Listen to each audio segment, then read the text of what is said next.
Hey everyone, welcome to Recap Blitzz. In 1914, there was a tiny island. No town, no crowd of people. Only a lighthouse and a mystery hidden deep beneath the ocean.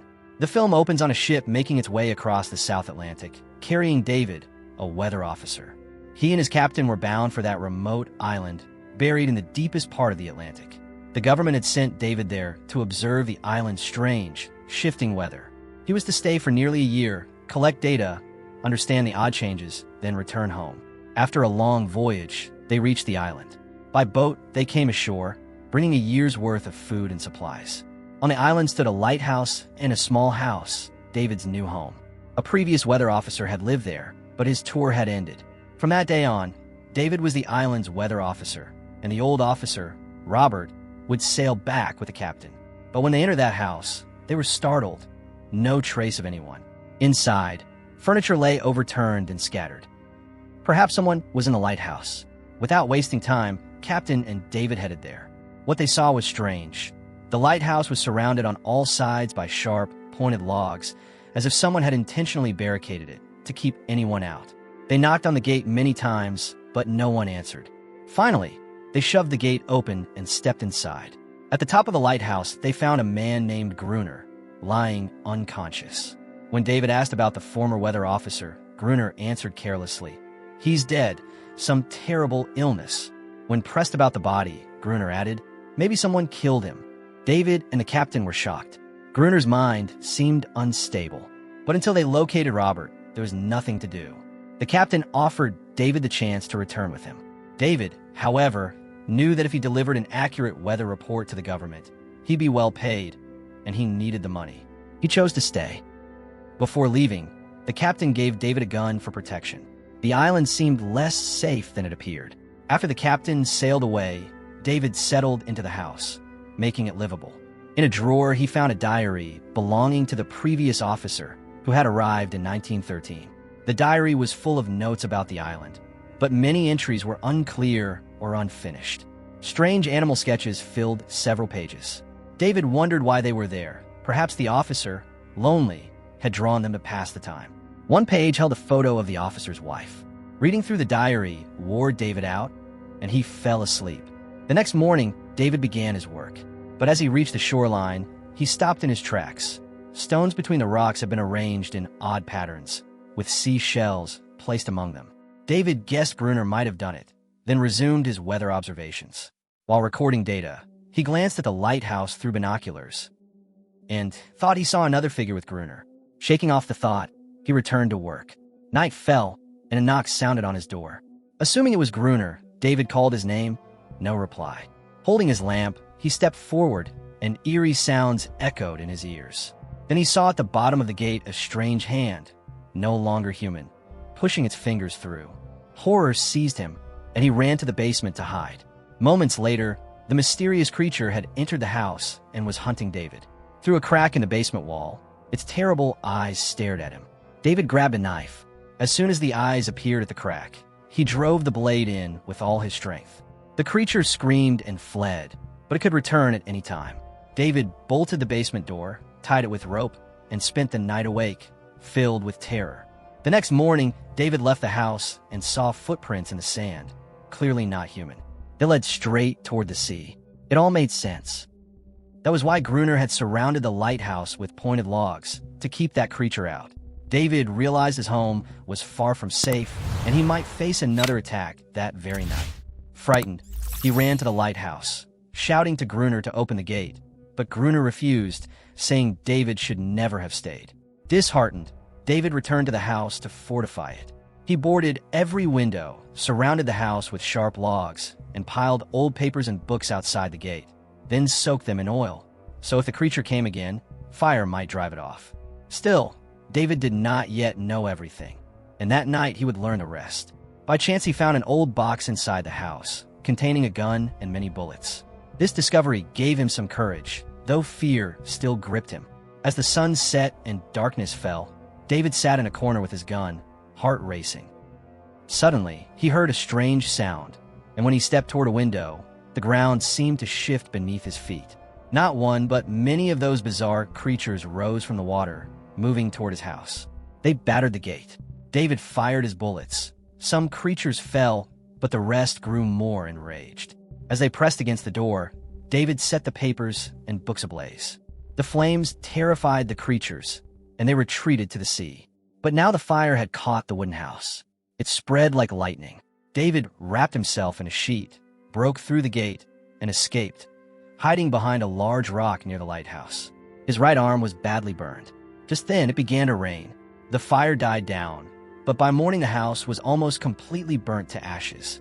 With nowhere else to go, David realized he must take refuge in the lighthouse. He grabbed his rifle and hid among the rocks close by. When Gruner came out to fetch water, David followed, intending to force him at gunpoint to let him inside. As he approached, Gruner suddenly aimed a gun at him, and at that moment, a strange creature, Gruner's pet, attacked Gruner instead. Gruner shouted, "This is my pet." David did not fire, but set one condition. If he were to stay alive, he must be allowed to live in the lighthouse. Gruner hesitated, then agreed. They had enough gunpowder and food for both of them to survive one more year. Before evening fell, they returned to the lighthouse with their provisions. The next morning, they found the creature quietly licking David's hand as he slept, and by then his burn had almost healed. David was shocked, but it was hard to believe. The animal was not violent. On top of the lighthouse, David watched Gruner count the bullets and saw the creature helping him in its own way. It became clear to David that this animal meant no harm. He wanted to learn more, and then share the discovery with the world, for it would be nothing short of a miracle. A strange female creature had emerged from the ocean's dark depths. If the truth came out, he and Gruner would become famous. But Gruner wanted none of that. He refused to leave the island. Having no one else, he had made this place his kingdom, master of his own will. He had written Gruner as king all over the island. Yet why and how this female creature had become his pet was a darker tale. Once, he had saved her life when she became entangled in his fishing net. She was small then, and from that day on she obeyed Gruner. But Gruner was a violent man who never treated her kindly. He kept a regular, that is, brutal, physical relation with her. Once she attacked him, and he punished her so severely afterward that she came to see herself as a servant. Perhaps that explained why every night those creatures emerged from the sea to bring her back. But they could not attack in daylight. David no longer wished to stay. He planned to signal any passing ship and leave. But Gruner claimed no ship ever came near this island. David no longer believed him. He felt stifled and desperate to go. Evening came. Gruner told him to ready his gun, for the creatures could attack at any moment. They prepared to turn on the lighthouse lamp. Soon, a large number of creatures rose from the sea, moving toward the lighthouse. Gruner fired incessantly, but David was paralyzed by fear. He retreated into a corner, ignored Gruner's orders, and soon fainted. Gruner fought them alone through the night. The next morning, Gruner angrily woke David and said, "If you want to stay in a lighthouse, you must obey me. You will fetch water each day, do all the chores, and stand guard with me at night." Whether David liked it or not, it became his only way to survive. Over time, he obeyed and did all of Gruner's tasks. Yet one thing he could not accept: Gruner's nightly torture of the female creature. But a man who has lived alone so long on a deserted island inevitably loses his sanity. David thought Gruner was no longer right in the head. Even so, he had to comply. Night came again. They prepared for watch, and soon more creatures rose from the sea. This time David was no longer afraid. He fired, but Gruner did nothing. He simply closed the lighthouse gate and sat inside, forcing David to learn on his own how to fight these creatures or die trying. David screamed for help, but Gruner gave none. At dawn, Gruner found David sitting, drenched in blood, outside the gate. He had learned to fight the monsters, and his fear was gone. Days passed. By night, David fought the creatures. By day, he handled the lighthouse chores. The island became, for him, a locked prison. He constantly thought of when he might escape. With time, David formed a strange friendship with the female creature. He began to pity her, understanding how hard it is to live alone, away from one's own kind. Perhaps she felt the same. He even gave her a name, Inaris. One day, they noticed the attacks lessened. David wondered if the creatures migrated in winter like whales, or if they'd learned fighting both of them was pointless. But Gruner insisted they would return. He claimed they were now reproducing and growing in number. Days passed in this way, until one evening after dinner David and Gruner played chess to pass time. But Gruner made a grave mistake. They became so engrossed that they forgot to light the lighthouse. Under cover of darkness, the creatures struck. David saw that they had bred. They'd become too many for two men to fight. Bullets were almost gone, and they fought their way to the top of the lighthouse. Gruner was seriously injured, and the creatures tried to force their way in. Desperate, they gave up and surrendered. But by luck, the sun rose, and as light returned, the creatures abandoned the lighthouse and returned to the sea. Ares tended Gruner's wound. By then, David understood they could not win these battles. Bullets were nearly spent, and food was running low. The next day, while wandering outside, David spotted a ship on the horizon. He rushed back to fetch a flare gun. Gruner stopped him. He did not want David to leave.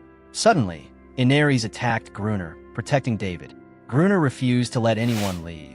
This island was his world, where he reigned as king and Ares as his servant. Over many months alone, he had come to rely on the two of them as companions. As the ship vanished over the horizon, David felt utterly helpless. More days passed. Gruner continued to mistreat Ares, which David despised. One day, David gave Ares a small toy boat he had carved from whalebone, hoping to cheer her. Ares led him to a corner of the island where a real boat lay hidden. When David asked, Gruner confessed. Months earlier, an arms smuggling ship loaded with munitions had wrecked near the island in a storm. Some survivors reached the shore alive, but by morning, every one of them had been killed by the creatures. Hearing this, David devised a plan. If someone donned a diving suit and searched the wreck, they might recover bullets or even dynamite to help fend off the monsters. Gruner flatly refused, afraid to go near the water. But David, risking his life, was willing. A few days later, David and Ares grew close. Gruner watched them in secret, and for the first time, he considered helping David. But his real aim was to get David to bring the dynamite to the surface, then leave him alone to be killed by the creatures, so that Gruner would have the explosives and Ares once more as a servant. They reached the wreck. David donned a heavy iron diving suit and descended. The ship lay in ruins, but by chance he found some dynamite boxes. Suddenly, creatures appeared. David panicked and fell. The diving suit was too heavy. He couldn't move or signal Gruner. Believing David dead, Gruner feared the worst. But underwater, David overcame the pressure and jettisoned the suit. He swam up and emerged with old boxes of dynamite. They laid explosives around the lighthouse in 2 layers, so the next attack would destroy the monsters in one blast. Months passed, and winter came, but the creatures did not return.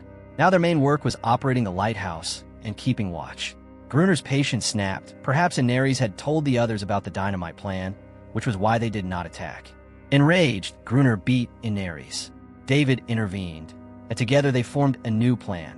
Leave the main gate open, so when the creatures came, the dynamite could be triggered. Soon the creatures rose from the sea, charged through the gate, and attacked David. He fought them back, buying time for Gruner to pull the lever, but the explosives failed to detonate. David had earlier disconnected the wiring. Realizing this, David raced up to reconnect it while the creatures climbed the lighthouse, Gruner struggling below. Once the circuit was complete, David triggered the first layer. Many creatures perished, but more pressed forward, so Gruner set off the second layer. The blast was so powerful both men were knocked unconscious. When they awoke the next morning, Ares was gone. Dead creatures lay scattered around. Gruner was dispatching the few survivors, until David noticed something hanging on one monster's neck, a necklace. In that moment, David understood his greatest mistake. The creatures he had thought violent killers were civilized beings, just like humans, though unable to speak. Their attacks on the lighthouse had a reason, but to Gruner it was irrelevant. He saw himself as king, and everyone had to obey him. After that day, the creatures never attacked again. Yet every day, a mourning cry rose from the shoreline. David did not yet know the full extent of the damage. How many families have been destroyed? How many children lost their parents? All because of a terrible misunderstanding. The next day, David saw some of the creatures small young out at sea. He built a circle of stones on the shore and placed the little toy boat in its center, hoping Ares might return. But she never did. One morning, David found Gruner unconscious inside the house, surrounded by old belongings. Among them was a faded photograph, the woman whose picture David had seen in the diary on his first day. She was Gruner's wife, and she had been the weather officer who arrived a year earlier. Her real name was Robert. He had changed his name because he never wanted to leave the island. Seeing this, David lost hope of ever escaping. The next evening, David walked along the shore and saw that the toy boat was gone. In its place stood a young creature holding the boat. David threw his torch into the circle, showing he meant no harm. He came in peace. Moments later, Inaries emerged from the waves, followed by a group of creatures, but this time none attacked. They too wanted only peace and a safe place for their children, as every creature does. Humans, even good ones, rushing into their home had driven them to defend themselves each night. But who could explain that to Gruner, who still saw himself as king? Gruner emerged from the lighthouse, gun in hand. David tried to reason. They want peace. But Gruner would not listen. He ordered Nares back inside. For the first time, she refused. Now she was no longer a servant, but a mother protecting her young. Gruner felt his power slip away. In rage, he stepped toward the lighthouse and fired a flare at a small creature child, and it died instantly. The rest fled in terror, and Inaries lost all trust in David. Enraged, David ran at Gruner and fought him, demanding, "Why did you do it?" They only wanted peace. But Gruner, consumed by violence, decided to kill David. Raising his axe, he struck, until David shouted his real name, Robert. At that, Gruner froze. There had never been a Gruner. In truth, Robert had lost his mind on this island. Solitude, his wife's death, and deep depression had driven him to madness. He was not a killer by nature, and the creatures never wanted to fight. They only sought peace. Robert had slaughtered them to prove his power. Now, seeing his terrible error, he surrendered himself to the creatures, and they killed him. David locked himself inside the lighthouse. Time passed, and after a year, a new government officer and his weather officer arrived. David was taken away. The new officer began monitoring the weather, but soon became convinced David was Gruner. David, too weary to correct him, stood silently on the balcony. He would never leave this island, just as Robert had never left. Meanwhile, Inaries lived on with her family, free at last of any man like Robert. Subscribe. Join next time for another story that makes you think and feel. Until then, stay curious and stay safe.